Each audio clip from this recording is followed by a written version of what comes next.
treat him with his strengths and treat him with his vulnerability. And the question becomes with the vulnerability, is it totally... You're listening to In Your Pants with Dr. Susie G, the physiotherapist for your private, helping you get in the know, down the low. Hey friends, Dr. Susie G here, and welcome to another In Your Pants podcast. Thank you so much for being here with me today. All right, y'all, on today's show, I've got a little bit of fan fever going on. Yes.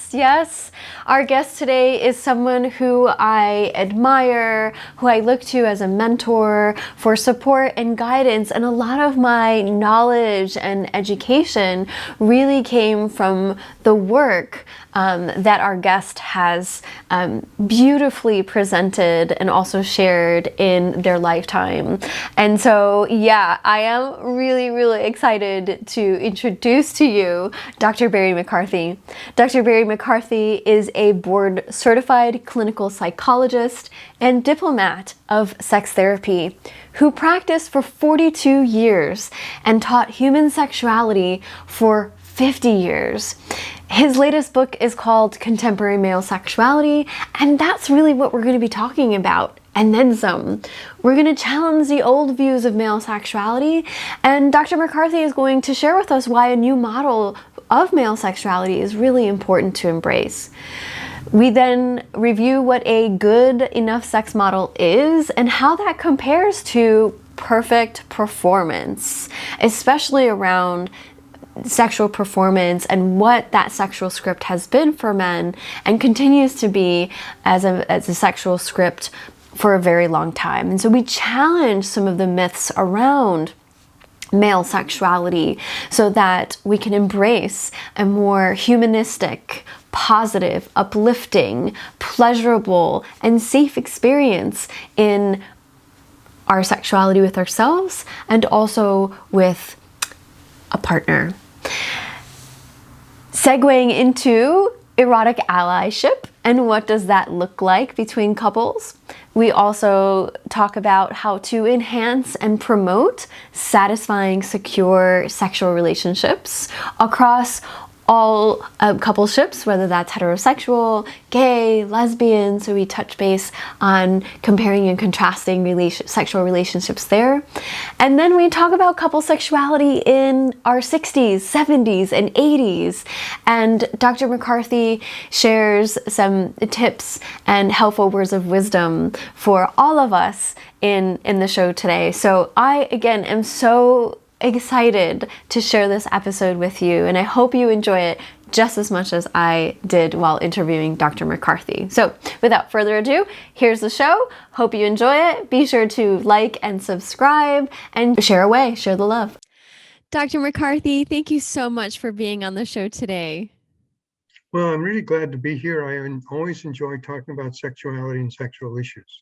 Absolutely. And we're going to dive right in because I am curious to hear more about why a new model of male sexuality. Well, the way that most men learn about sex is they learn that it is autonomous. In other words, he can feel desire, have an erection, go to intercourse, have an orgasm, and not needing anything from his partner. And it's always been the basis of the male-female double standard that says that sex is the man's domain, not the woman's domain or a shared domain. And the notion of a new model is not to put down male sexuality at all. We're very pro-male, pro-female, pro-couple, and pro-sexuality. But it is to motivate and empower men to really enjoy their sexuality and not make it an individual pass-fail performance test, which I think it is.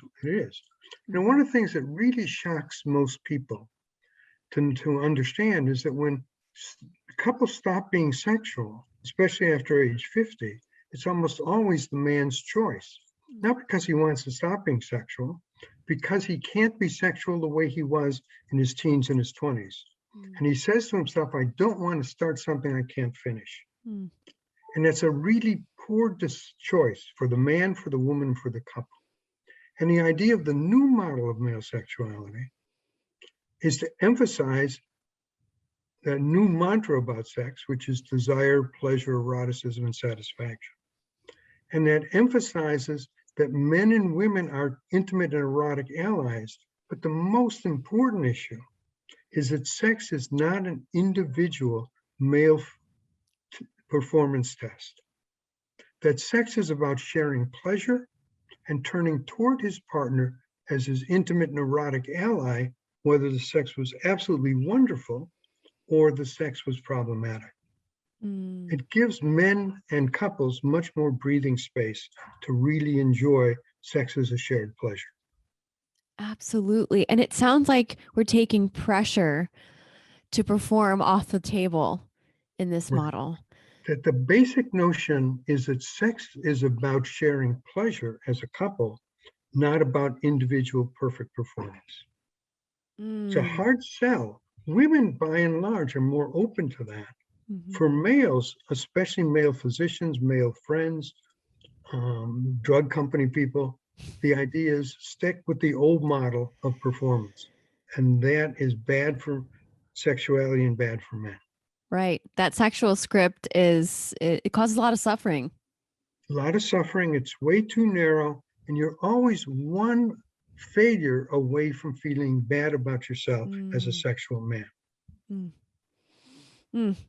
So, Dr. McCarthy, talk to us a little bit about that good enough sex model versus that perfect performance, and how we can tie that into perhaps alleviating some of that stress around performing and being and having sex in a certain way that's been kind of ingrained in us for a very long time. Well, again, let me be very specific and very clear. I am totally in favor of the traditional approach of spontaneous erections, easy intercourse, and easy ejaculation. There's nothing wrong with it. It is a positive learning, but it is not a good learning for sex in ongoing relationships. It isn't a good learning for men who are age 30 or 40. That the notion about good enough sex is it's a couple concept, not an individual concept. It's about pleasure, not performance. But it welcomes, and not just accepts, but welcomes sex that is the best sex is mutual and synchronous. For both partners, they feel high levels of desire, pleasure, eroticism, and satisfaction. By far, that's the best sex. But most sex is asynchronous. And what that means is good sex, but it's better for one partner than the other. And for most couples under 40, it's better for the man than the woman. One of the most interesting gender changes is that after age 60, asynchronous sex tends to be better for the woman than the man. And that one of the major skills for males over 60 is to learn to piggyback his arousal on his partner's arousal. And what I say to my male clients, especially older male clients, is that you want to be a wise man. Wise men stay sexual in their 80s. Traditional men stop being sexual in their 50s and 60s. You owe it to yourself and to your partner to be a wise man. So good enough sex allows you to understand there's multiple roles, meanings, and outcomes of sexuality. It isn't a simple pass-fail test. Right. And Dr. McCarthy, how could it seems that this model could be beneficial to learn and to embrace even in a man's 20s, in teens, and as they're learning about their bodies and sexuality. I mean, what do you think about that? I think that would be ideal. And especially what would be ideal, even in your teens and 20s, is the idea that of female-male sexual equity. That there's many more similarities between men and women sexually than there are differences. I think that's a really important concept. Unfortunately, it's a very hard sell for teenagers and young adults. For teenagers and young adults, especially men, they like the idea of total predictability and sense of control of the traditional approach. What I say to them is that you can be a wise man at 20, and a wise man at 20 can adopt good enough sex. A wise man at 20 can understand that sex can have different roles and different meanings and different outcomes. But for most men, that doesn't happen until they've had a sensitizing experience. Let me be specific about what I mean by that. For most men, And again, sensitizing experience can happen not until you're 75, and it can happen at 18. But for most men, it happens somewhere between 35 and 55. And that is when they don't have an erection sufficient for intercourse. And rather than panicking and apologizing, they have to understand that too is part of normal male and couple sexuality. So that what you're trying to get them to embrace, and the earlier you embrace it, the better, is this idea that sexuality is complex, it isn't simple, and that there's his component, a her component, and our component to it, and that it's okay to have variable, flexible sex. That's what allows you to be sexual in your 60s, 70s, and 80s. Now, again, when I used to teach my human sexual behavior class at American University, there was usually something like 34 females and 6 males. And the males had to apologize for being in the class because the idea is that men are supposed to be totally sure of themselves sexually. And again, that's a performance myth that hurts men. One of my favorite myths is the idea is that 85% of men believe their penis is smaller than average. Doesn't make any psychological sense or statistical sense, but it's true. The male theme is it's all about total performance and control. And how is that, I guess, interwoven into the fabric of the identity or masculinity, right? Because I think penis performance, appearance, that really ties into one's own identity, sexual self, sexual voice. Like, yeah, can we talk a little bit about that? Well, I do think the notion of beginning sexuality with acceptance and then adding to acceptance is the way to go. So many men have a contingent sexual self-esteem. They say, if my partner knew this about me or my friends knew this about me, they wouldn't love me or respect me. It's a tough way to live, and way too many men live that way. Yeah. But when you listen to males speak to each other about sex, it isn't about sharing information or feelings. It's about performing and one-upping each other. I think part of a healthy identity is being able to accept yourself with your strengths and your vulnerabilities. There is way too much shame in male sexuality. That bad things that happen to women sexually, they don't happen to men. And again, that's totally untrue. That's a myth. I work with folks, men. I mean, my practice is mostly men who have chronic pelvic pain, persistent pelvic pain that completely, just utterly devastates mentally, physically, relationally. And I think what you're alluding to as far as that acceptance piece is really huge, because sexual functioning is going to be different with a chronic issue like that, right? And working through pain and being able to communicate, this is what's going on for me. And I find that with a lot of the folks that I work with, that piece of, will someone accept me, if they're dating or in that scene or single perhaps, how can I possibly go into dating and meeting someone who would want to be with me?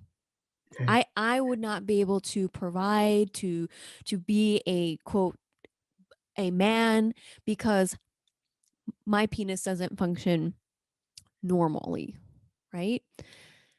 How can we help these folks, like, in that situation of I think what you do is really, really important, because generally male sexual pain has been totally ignored. So even in the textbooks, there's chapters on female sexual pain, but very few chapters on male sexual pain. Or if there is a chapter, it has 2 or 3 paragraphs. Male sexual pain is real. It's a genuine, and it's a perfect example. Male sexual pain is a perfect example of what I think of as the psychobiosocial model of assessment and treatment. And then you've got to look at all the complexity and all the factors that go into it, including the psychological factor of accepting that you have a vulnerability, and your vulnerability is sexual pain. And before being sexual with a new partner, is being able to share with her, I am pro-sexual.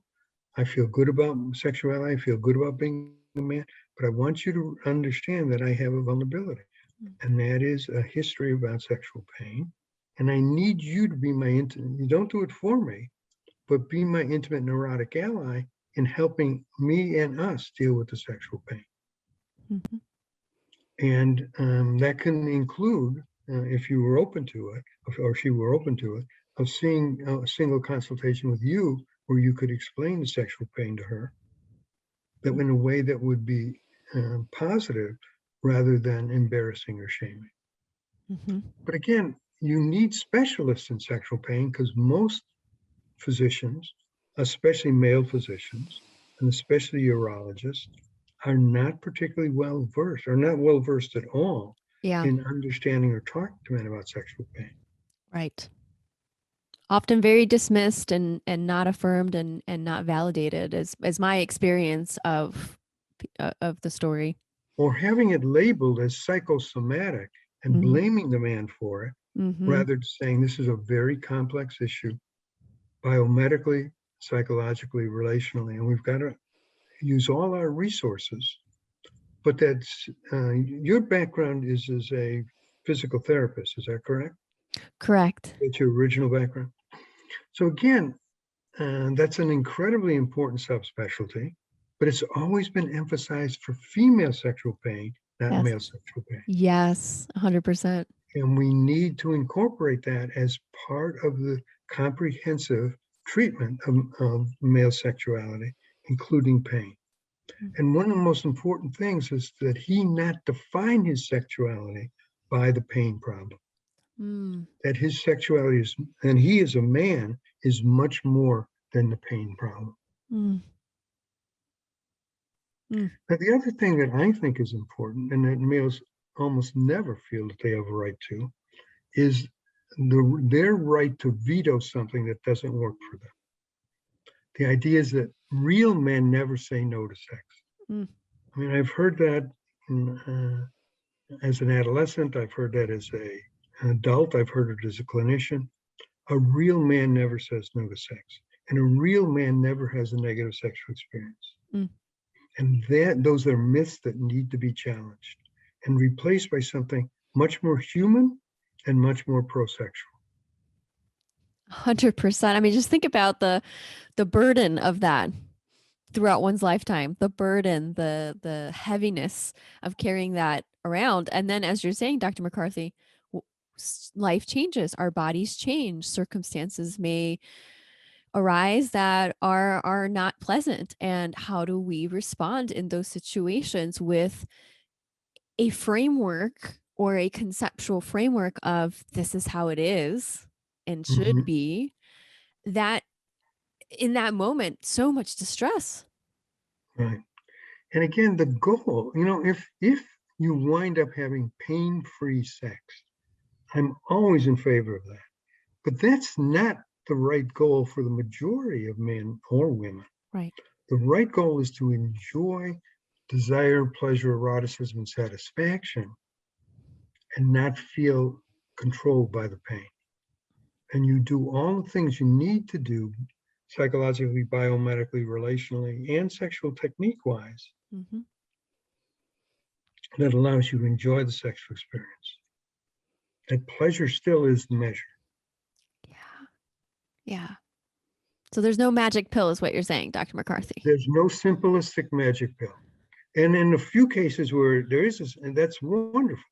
Again, I'm always in favor of totally free or pain-free sex. But that's not the measure that really is going to work for most men. Right. Right. So Dr. McCarthy, this is a great segue into how we can, or how can men turn towards their partner as an erotic ally with all of the stuff that we've been just kind of unpacking here on their shoulders.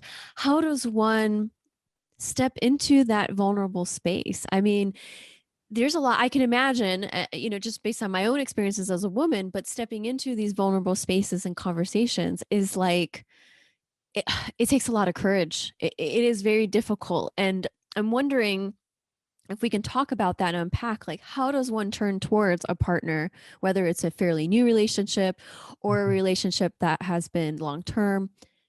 How can we do that? Well, it's always easy to say what not to do. So let's start with what not to do. Fair. The worst time to talk sex is when you're nude in bed after a negative experience. Yeah. People say and do things that really cause pain.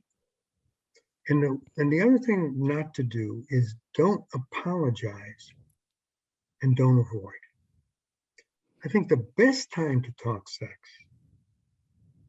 is the day before being sexual, when you're clothed on a walk or over a cup of tea or a glass of wine on the porch. And where you say, I want touching and sexuality to work for us as a couple. I want to have a positive role in our lives. And for that to happen, you need to be aware that I have a vulnerability. And that vulnerability, whatever the pain vulnerability or the erection vulnerability or the premature ejaculation vulnerability or the ejaculatory inhibition vulnerability, or of being able to say to the partner, for me, desire is responsive, it isn't spontaneous. So, and that is something that you can say without apologizing. You can say all those things without apologizing. You say, this is who I am, and I want sex to work for you, and I want it to work for us as a couple. So that's why I want to talk to you about this. There's so many women who are well-intentioned, who say, I want to be your intimate ally. And it doesn't matter. It does matter. You don't want to feel sympathy. Empathy is really helpful. Sympathy is actually counterproductive. Don't treat the man as damaged goods. Treat him with his strengths and treat him with his vulnerability. And the question becomes with the vulnerability, is it totally change? Is it changeable? Is it modifiable, which is usually the case? Or do we have to accept it and work around it? When I talk to couples or men, I use my example about, I have a perceptual motor learning disorder. So somebody who writes as much as I do, I cannot type or use computers. And I get really intimidated by Zoom calls. I love talking sex and giving information, but I get intimidated by the technology. And it's a vulnerability that I have worked very hard to work around, but I can't master it. It is a problem, but it doesn't define me or my worth or my relationship. So what you want to encourage a man to do is to be positive about himself and the problem, but to let her in on what the issues are and to say, I need you not just to be empathic and supportive, I do need that, but I also need you to be my sexual and erotic friend. And that is, I want you to enjoy the experience and I want to enjoy the experience, and we'll work around the vulnerability. Does that sound too idealistic, or is that? No, I mean, for me, I have my biases, Dr. McCarthy, but that sounds like a healthy way to live and to connect and to be able to feel safe enough to experience pleasure, eroticism, desire. It's human. It's being human. Right, and that's the basis. One of the things I love about the sexuality field is that when sexuality works the way it should in a person's life or in a relationship, it is not the biggest issue. I talk about it in a positive way as a 15% issue, 15-20% issue that allows you to feel desire and desirability and allows you to feel that your bond is energized and special. The paradox sexually is where it's problematic or dysfunctional or it's a source of shame or embarrassment. It plays an enormously powerful negative role in the person's life and in the relationship's life. And so what I say to people is you deserve for sexuality to have that healthy 15 to 20% role. You deserve to feel good about yourself as a sexual woman or a sexual man. Mm-hmm. Mm. So I think the best time to talk sex is before being sexual, when you're dressed on a walk or on the porch, and say, this is what I want to try the next time we're sexual. And also be clear with your partner. Again, we're talking mostly about heterosexual folks. We can talk about gay folks if you want later. But is to say, your feelings and your needs as a sexual woman are important to me. I don't want to feel I have to perform for you, but I do want to share pleasure with you. And I want you to embrace touching and sexuality with me. Mm-hmm. Mm-hmm. And now you mentioned, which is I'm grateful that you did as far as gay men. Can we compare and contrast? Sure. Heterosexual couples versus gay couples. Right. Well, again, in the ideal scenario, I think change occurs more likely when you treat the sex problem as a couple problem. And you also get much less relapse if you see them as a couple. That's true of both straight and gay couples. I think here's a big issue, I think, with gay men. Generally, in gay sexual socialization, the emphasis has been on eroticism, erotic performance. It has downplayed both intimacy and pleasure. And what I say to my gay couples is that you want to see yourself as a first-class gay man in a first-class gay relationship, and where it plays that healthy role. And gay men have problems with sexual pain, problems with desire, problems with erections and ejaculation, the same way that other men do. Mm-hmm. And the question is, you owe it to yourself and your relationship that sex be a positive part, that it really be energizing and reinforce desire and desirability. And part of that is feeling that you can turn toward each other if the sexual experience was dysfunctional or dissatisfying or mediocre. Not all sex is perfect sex. Mm-hmm. And almost nobody ever says that to men, straight or gay.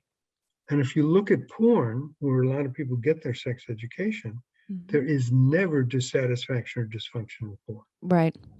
Porn is always about perfect erotic sex. Mm-hmm. And that's a terrible message to both straight and gay men.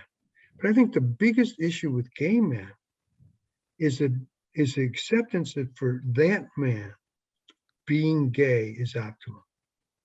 It isn't he's settling to be gay. It is optimal to be gay. And that he deserves for sex to play a healthy role in his life and in his relationship. One of the reasons that so many straight men are prejudiced against gay men is the fear that, if I'm positive about gay men, that means there must be something wrong with me. Mm-hmm. It isn't a thing where you're being politically correct. It's a both and approach. You can be positive about being a straight man and at the same time be positive about gay men and gay relationships. Right. It isn't a, what's that line about, a zero-sum game. Sexuality is not a zero-sum game. Right. It is about acceptance and pleasure. Right. And I heard a lot of just overlap as far as the intimacy, the acceptance pieces, the themes that heterosexual couples and gay couples, like it really is self-acceptance, love, thinking of oneself as worthy and enough, Right? to be worthy and enough to receive and to give pleasure, love, sexual expression, and have sexual freedom. And we can't have that when we're not feeling safe and comfortable with ourselves, with our partners, or in our environment.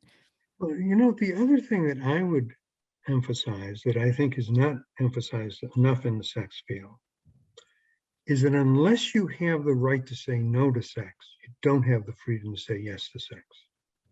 So being in a position, whether we're talking about pain, we're talking about erections, whatever we're talking about, you have a right to say, this doesn't work for me. I want to veto it in our lives. but you want your partner to accept your veto and not fight you with it. Mm-hmm. But you also don't want to avoid. It's a complex message, but it's a true message. So when I work clinically, I say to people, I want you to be able to veto at least one sexual scenario or technique and up to 3.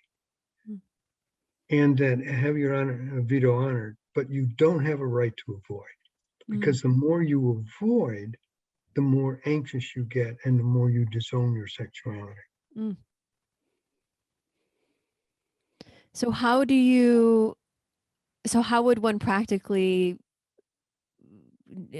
I guess, not avoid, but what are some examples of non-avoidance? So let's say there's a veto of, I don't want to participate in, intercourse, for example.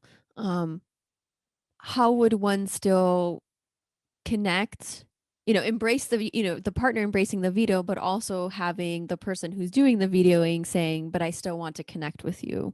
Right. Am I making sense with that question? Absolutely. So again, let's use a gay example first and then a heterosexual example Great. second. Let's use a male example first and a female example second. So we really Perfect. cover it all, because I think the concept goes across gender and across orientation. Mm-hmm. So let's use the gay male example. Many, many men really value anal intercourse, but a percentage of men do not value anal intercourse. One of the most interesting things with gay men and anal intercourse is that there are more men who prefer being passive in anal intercourse than prefer being active. So if in a relationship, if the man, whether it's being passive or active, it's not me. I don't like being sexual that way. Mm-hmm. And it isn't you, it isn't our relation. It's not me. It's a turnoff for me. Mm-hmm.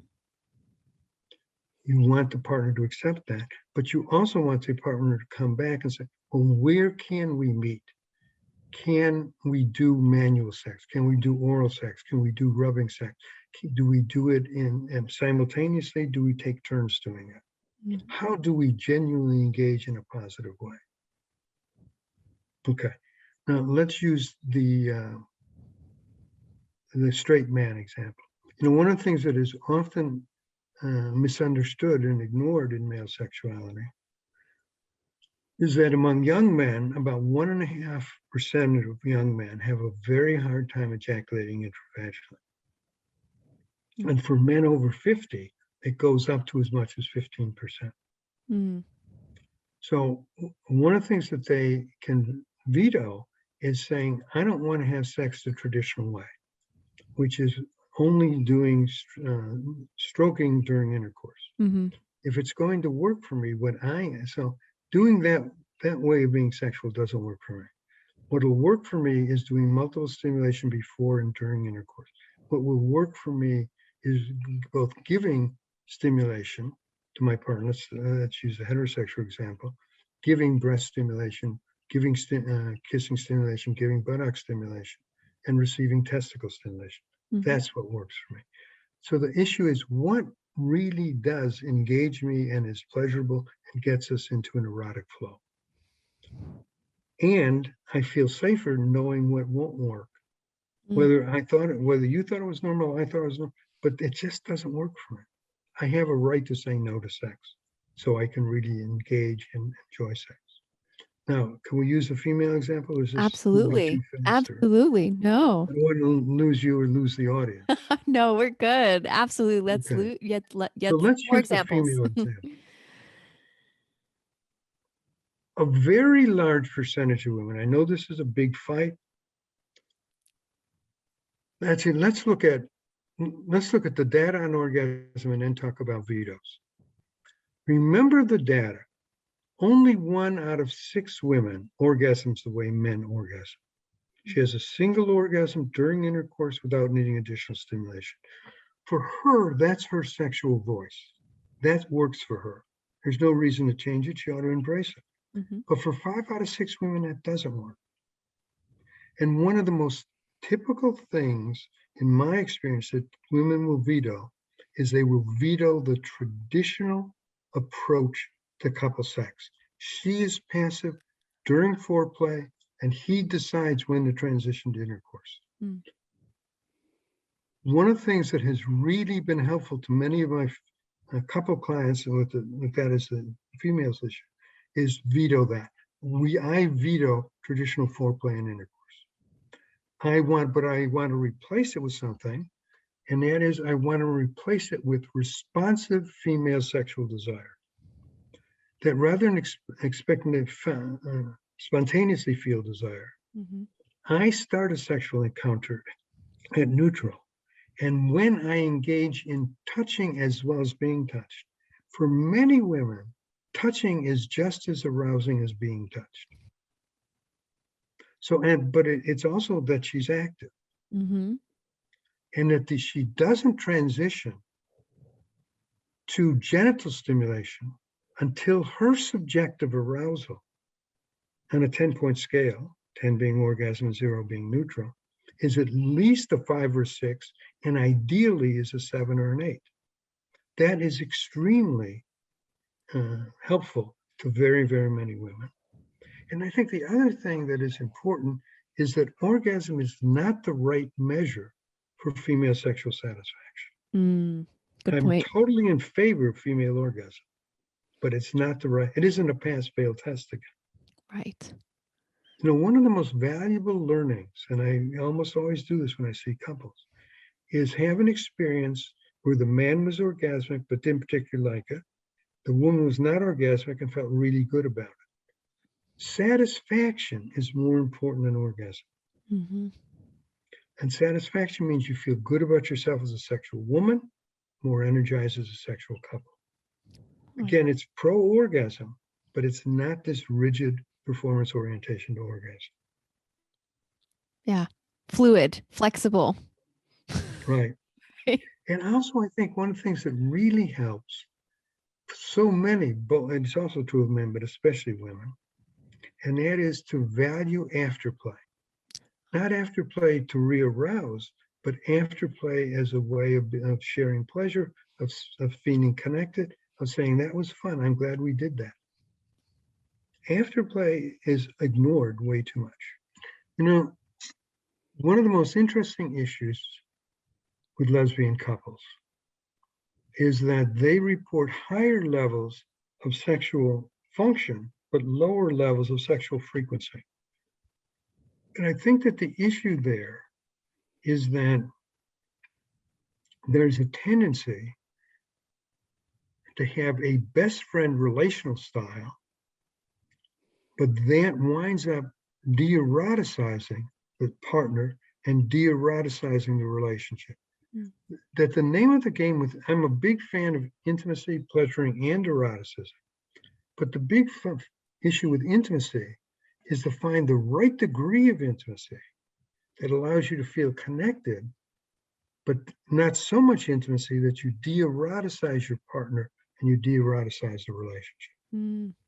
So one of the things that is very helpful often with lesbian couples is give each partner the power to veto something. And one of the things that is very, very interesting is almost never do you have both partners vetoing the same thing. Right. That people have different breaks, different vetoes, but that you feel accepted with the veto. Right. And then that frees you to say, this is what I would like to try. And that's what you want. You want to feel free to engage, whether it's traditional engagement or non-traditional engagement, in terms of what is sexually pleasurable and erotic for you. Oh, I'm so glad that we went over those examples, because I think that will resonate. Again, the themes are interwoven and overlap very much so, as from my experience of what you're saying. And idea that there's more similarities and differences. Yeah. And by gender and by sexual orientation. Absolutely. Absolutely. So speaking of differences and changes and milestones in one's life, can we segue into couple sexuality in our 60s, 70s, and 80s, and perhaps beyond? Yes, absolutely. You know, at the September 1st, our last book will be published. It's called Couple Sexuality After 60. Let me give you the good news first, because there's a tremendous amount of good news. And Wonderful. that is, not only can you be sexual at least until 85, I believe you can be sexual after 85, but scientifically the evidence is clear at 85. That couples who are sexual in their 60s, 70s, and 80s are more satisfied with sexuality than couples in their 30s and 40s. Mm, That's really important to know. To me, all the good things about sexuality come to fruition with aging. The idea of the pleasure orientation, the idea of being intimate and erotic allies, the good enough sex model. But probably the thing that most comes to fruition is seeing each other in terms of sexual equity, not the old double standard. Mm. Now, can I give you the bad news? I hate to give it to you, but I'm going to give you the bad news. well, Anyway, yeah, let's do the bad news too. the bad news is that 1 out of 3 couples stop being sexual between 60 and 65. Mm, 2 out of 3 between 70 and 75. mm, It isn't because they make that decision. right. It's actually made by the man as an emotional choice because he feels so frustrated and embarrassed that sex isn't working the way it did in his 20s and 30s. And he said, if I can't do sex the right way, I don't want to be sexual at all. Mm-hmm. And he usually doesn't say it to his partner, and he conveys it non-verbally by just avoiding touching. Mm-hmm. It's a really bad decision. It isn't a decision, it's a really bad choice. It is that kind of grumpy old man notion of negating not just sexuality, but negating relationships and involvement. It Right. feeds a sense of frustration and anger and alienation. Mm-hmm. So what's the key? The key is to redefine what you mean by sex. For most people, when they think of sex, they think of intercourse. They think about that as a teenager in their 20s, in their 40s, and up to their 60s. That one of the most valuable of all the exercise, psychosexual skill exercises and guidelines, is to practice having sensual scenarios, in other words, non-genital touching, but you're involved with each other, and it can be mutual or it can be asynchronous, but it's usually mutual. Playful scenarios, which intermix genital and non-genital pleasuring, and erotic scenarios, which again can be mutual or asynchronous, that involve manual, oral, or rubbing stimulation. And say sensual, playful, and erotic is all sexual. And that intercourse is more than that. I love intercourse. I'm always in favor of intercourse, but sex is not primarily about intercourse. It's primarily about being involved with giving and receiving pleasure. That's the key to sex and aging. And what I say to my male clients that they really get a kick out of is the idea of being a wise man rather than a traditional man. Right. And the idea of you're beating the odds because your peers are stopping being sexual. And I say to them, and I really mean this, and that is staying sexually active in terms of the quality of your life is more important than putting $200,000 in your retirement fund. It's really going to make a difference. Yeah. You're going to stay engaged in your life and in the quality of your life. Mm. I also think, you know why women like sex and aging? Why? Because actually there's a true client story. There's a couple who I had seen who had been married or had been a couple for over 60 years and married over 50 years. And he was in his mid 70s and she was in her early 70s. And she said, I like having sex with you so much more now than I did as a teenager. Mm. As a teenager, you had show-up erections. Now in your 60s and 70s, you have grown-up erections, and I am part of your grown-up erections. I love the fact that you piggyback your arousal on mine. It just feels so much more genuine and human. Mm. So I'm a very big fan of that. I am now, next month, I'm going to be 78. And Emily and I will have been married over 55 years. And so I really do, I believe in this stuff not just theoretically or scientifically, but personally also. It really does make a difference in people and their relationships. Right. It's living authentically and living true to oneself and coupleship. And again, that humanistic part of our experience on this world, Right. you know, because it's too short, you know, Yeah. too short to be burdened by all the other stuff that gets in the way. People who have a contingent life, whether it's their personal life, their sexual life, or their relational life, Mm-hmm. that is a very, very hard way to live. Being able to turn towards your partner and saying, this was wonderful, or this was really good, or this was just fine, or it was mediocre, or it was really a bomb. Yeah.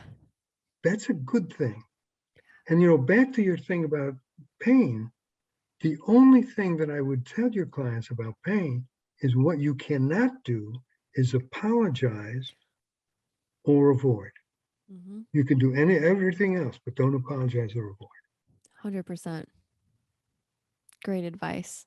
This is yes. Why would we? Why is that necessary? Yeah. Right? That just reinforces the I'm broken. This is my problem. Right. But again, in male sexual socialization, Mm-hmm. again, if you want me to speak more about females, I'm more than glad to do that. But in male sexual socialization, men do not speak the truth to other men. Men do not speak the truth to male physicians. They don't speak the truth to drug company representatives. Mm-hmm. They don't speak the truth to people who sell penile prostheses. They always say it's all perfect. Mm. It's a total, scientifically and clinically, that's a total lie. Mm-hmm. That part of being a genuine male, a genuine female, and genuine couple is you turn toward each other, whether it was wonderful or it was okay or it was dysfunctional. And you don't apologize. Right. Apologizing for yourself sexually is really a mistake. Oh. Dr. McCarthy, this is amazing. I'm honestly just such words of wisdom and great advice for a positive sexual script and a way of living and embracing our sexuality and our voices and our freedoms in healthy ways, in non-toxic ways, In that 15 to 20% way that yeah, allows sex to really be integrated into your life, not yeah. that destructive way that really tears at your life and relationship. Exactly. Like eating away at you. Oh, like you said, that's a very tough way to live. Very tough Mhm. way to live. I would love to shine the spotlight on your books. As before we got on to recording, I was sharing my fan club books here, which I love, and I've read every single one. But I would love to just kind of shout out Contemporary Male Sexuality, Confronting Myths and Promoting Change. And Dr. McCarthy, would you like to talk about the books available and the resources available for folks and who they're more, geared towards? Well, most of my writing is toward lay public folks, and they're all on Amazon. I also, again, technologically, I'm totally competent, but I actually just now have a website called McCarthyonsex.com that lists all the books. Wonderful. I will link that. I promise to link everything to the show notes. You know what also is really funny is that the Contemporary Male Sexuality book is basically bought not by men, but by women, which is a shame because it's written for men and couples. I want women to buy it, but I really want men to buy it because I think it really empowers healthy male sexuality and being a healthy man, period. And that the old model, the double standard model, the perfect performance model, really subverts you as a male and as a couple. Dr. McCarthy, can you talk to us a little bit about just a brief overview about these two books? That these are with Michael Metz, Dr. Michael Metz. Michael was a really good person, really good psychologist in sex therapy. he died in 2012. But his best-selling book for the lay public is Coping with Erectile Dysfunction. Almost all the material about coping with erectile dysfunction lies to men. It overpromises perfect sex performance. The real measure of healthy male sexuality, whether it's premature ejaculation or erectile dysfunction or ejaculatory inhibition or low desire, is you've got to accept the complexity of who you are as a man. I'm an old enough clinician that when I was in my 30s, I met Bill Masters. And one of the things that Bill Masters said, and Michael incorporated that in the book about erectile dysfunction, is he said, how you're sure that the man is cured? And it was like God speaking to me as a 30-year-old psychologist. I said, whether it happens once a month, once every 10 times, or once a year, when you don't get an erection sufficient for intercourse and you don't panic, you're cured. See, to me, that's right. That you accept the variability and complexity of male sexuality rather than depending on it as a pass-fail test. Yes. And I do think that Michael's approach, when, again, he died in 2012, and he asked me to do one thing for him after he died. And that was to make sure that his book, it's actually called Cognitive Behavioral Therapy for Sexual Dysfunction. It's a book for clinicians, not the lay public. But he said, make sure it gets published, that I really want. And it's a good book. It's a really good book for clinicians. But I think of all the books for males, I think the best of the books for males is The Contemporary Male Sexuality. Right here, folks. Right. There it is. There it is. And we will link all these books and your website, Dr. McCarthy, to, as I said, to the show notes and to the video on YouTube as well, so folks can easily access that. So if folks wanted to connect with you further, are there other ways to connect with you or check out more resources? Well, the best way would be the website, or let me give you my email address. Okay. My email address is my name, Barry McCarthy, 43, which is I was born in 1943, at gmail.com. So it's Barry McCarthy 43 at gmail.com. Okay. And the website is mccarthyonsex.com. That's wonderful. Thank you so much. That's very generous of you to share your email with all of us. We appreciate don't you. Expect the long response because I can't type, remember. Right. So I do this. That's how I respond. Oh, that's well, again, so appreciate. And also thank you. I meant to say this earlier in our conversation about just trusting us to share, such parts of yourself that are intimate and can be, you embraced your vulnerability and you shared it with us. So I really wanted to say thank you for that. Well, again, the notion is about a third of vulnerabilities are changeable. Probably 60 to 65% are modifiable. But even in the healthiest situation, 10% you have to accept and work around. This idea of the perfect man is a mistake. Yeah. It really does not help men, women, or couples. Yeah. Yeah. Well, thank you, Dr. McCarthy. Again, thank you so much for sharing your wisdom, your expertise, your knowledge, your part of yourself with us today. I really, it's an honor and a privilege, honestly, to have this conversation with you. I'm very grateful and thank you from the bottom of my heart. Well, thank you. No, this is fun. In comparison to doing technical things, the fact that Zoom worked, I'm always impressed. Yay. The little things, right? You're like, yes, and the big things, right? It's relative. Well, and I just want to say to our listeners and our viewers as well, thank you for being here with us and having this conversation with us. And as always, in loving wellness for your pelvis, this is Dr. Susie. Until next time, my friends. Thanks for listening to today's episode. Be sure to head on over to drsuzyg.com where you can get more information, show notes, and related articles on today's topic.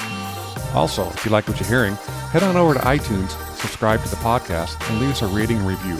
We'd love to hear feedback. Thanks again.